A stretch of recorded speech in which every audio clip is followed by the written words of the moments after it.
বাংলাদেশের রাজনীতিতে আজ এক অকল্পনীয় ঘটনা ঘটে গেল। আমরা এতদিন বলতাম ডিপ স্টেট বা প্রশাসনের ভেতরের ষড়যন্ত্রের কথা, আজ তার চাক্ষুষ প্রমাণ মিলল। জামায়াতে ইসলামের আমির ডক্টর শফিকুর রহমানের এক্স অ্যাকাউন্ট হ্যাক করার অভিযোগে গ্রেফতার করা হয়েছে খোদ রাষ্ট্রপতির কার্যালয় বা বঙ্গভবনের আইসিটি শাখার সহকারী প্রোগ্রামার মোহাম্মদ সারওয়ারে আলমকে। ভাবা যায়, দেশের সর্বোচ্চ সুরক্ষিত ভবন এখন হ্যাকিংয়ের কন্ট্রোল রুম। ঢাকা মহানগর গোয়েন্দা পুলিশ ডিবি নিশ্চিত করেছে, এই হ্যাকিং কোনো সাধারণ হ্যাকার করেননি, এটি করা হয়েছে সরকারি রিসোর্স ব্যবহার করে। আমিরে জামায়াতের অ্যাকাউন্ট হ্যাক করে বিভ্রান্তিকর পোস্ট দেওয়ার নেপথ্যে ছিল এই সরওয়ারে আলম। কিন্তু প্রশ্ন হলো, সে কি একা, নাকি এর পেছনে বড় কোনো রাজনৈতিক শক্তির ইন্ধন আছে? অভিযানটি চালানো হয় অত্যন্ত গোপনীয়তার সাথে। রাজধানীতে অভিযান চালিয়ে তাকে গ্রেফতার করা হয়। প্রাথমিক জিজ্ঞাসাবাদে তিনি স্বীকার করেছেন। সবচেয়ে ভয়ের বিষয় হলো, রাষ্ট্রপতির কার্যালয়ের একজন কর্মচারী জামায়াতে ইসলামীর শীর্ষ নেতার সাইবার নিরাপত্তা ভাঙছে।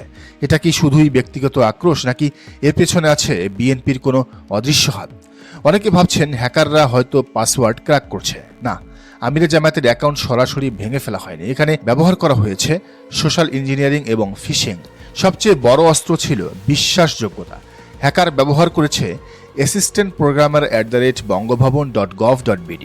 এই ইমেল অ্যাড্রেসটি একটি হাই প্রোফাইল সরকারি ইমেল। চিন্তা করুন, আপনার কাছে যদি gov.bd ডোমেন থেকে মেইল আসে, আপনি কি সন্দেহ করবেন? সাধারণত করবেন না, কারণ এই মেলটা সরকারি কর্মকর্তারাই কেবল ব্যবহার করতে পারেন।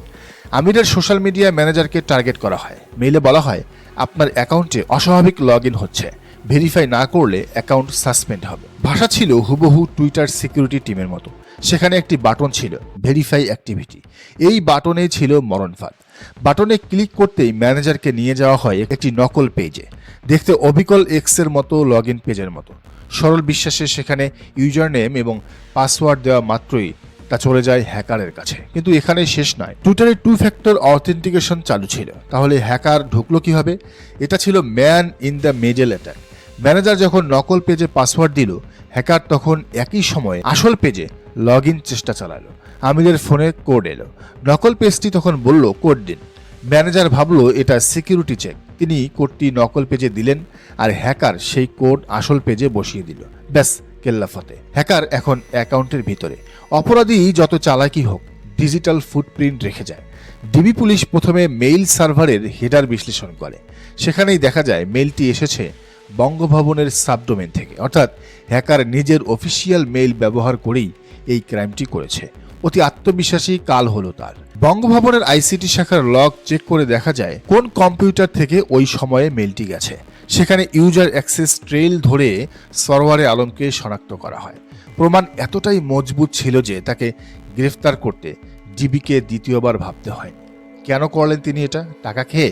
সূত্র বলছে, প্রাথমিক জিজ্ঞাসাবাদে কোনো আর্থিক লেনদেনের প্রমাণ মেলেনি।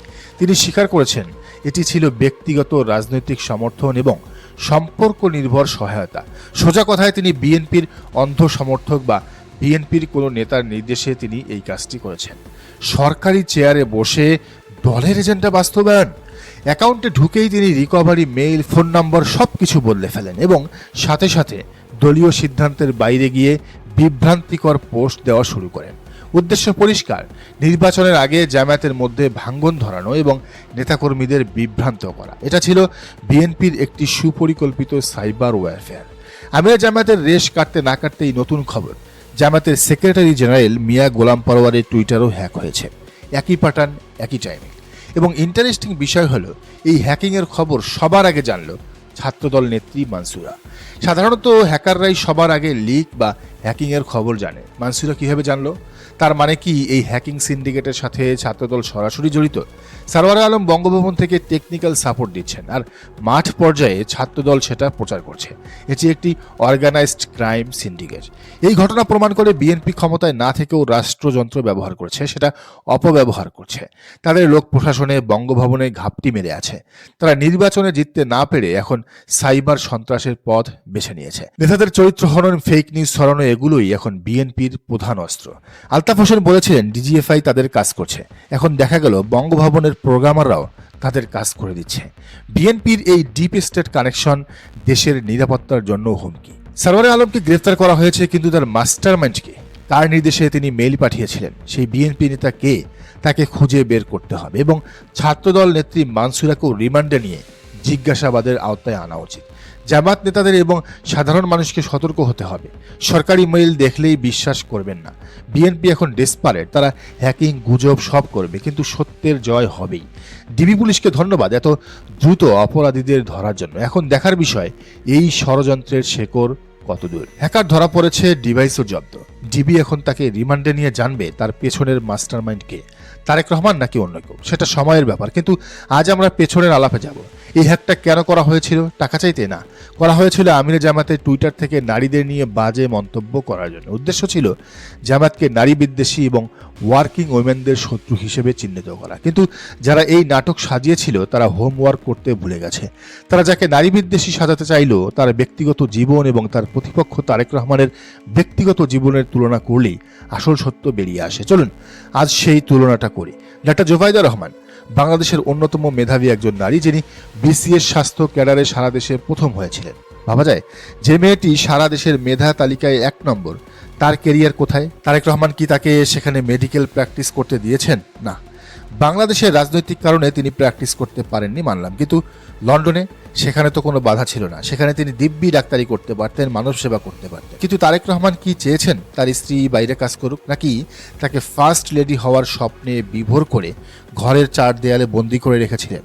যিনি নিজের স্ত্রীকে তার স্বপ্নের কেরিয়ার গড়তে দেন না, তিনি আবার নারীদের অধিকার নিয়ে কথা বলেন। এবার আসুন আমিরে জামাত ডাক্তার শফিকুর রহমানের দিকে, যাকে আপনারা নারী বিদ্বেষী সাজাতে চেয়েছিলেন। 1, তার স্ত্রী একজন ডাক্তার এবং সাবেক সংসদ সদস্য। 2, তার 2 মেয়ে, তারাও প্র্যাকটিসিং ডাক্তার, তারা ডাক্তারি করছেন। তিনি শুধু নিজের মেয়েদের ডাক্তার বানাননি, তিনি তাদের কর্মক্ষেত্রে কাজ করার স্বাধীনতাও দিয়েছেন। যে বাবা তার মেয়েদের উচ্চশিক্ষিত করে মানুষের সেবায় নিয়োজিত করেন, তাকে আপনারা কোন লজ্জায় নারী বিদ্বেষী বলেন? শুধু পরিবার নয়, প্রতিষ্ঠানের দিকে তাকান। Doctor Shafiqur Rahman Sylhet women medical কলেজের অন্যতম ফাউন্ডার। এই প্রতিষ্ঠান থেকে হাজার হাজার নারী ডাক্তার বের হচ্ছে। তিনি নারীদের জন্য আলাদা মেডিকেল কলেজ করেছেন এজন্যই, যাতে তারা নিরাপদ পরিবেশে কেরিয়ার করতে পারে।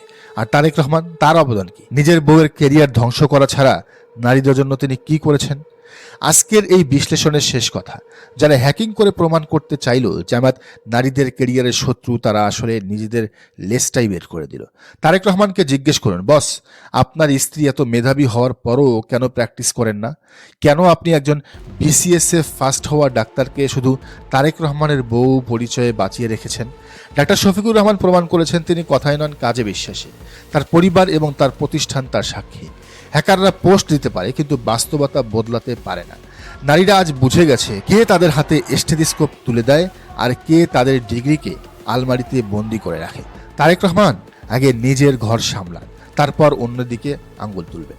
সত্য জানুন, অপপ্রচার রুখে দিন। আল্লাহ হাফেজ। দর্শক, ভিডিওটি ভালো লাগলে অবশ্যই সাবস্ক্রাইব করুন এবং বেল আইকনটি বাজিয়ে রাখুন।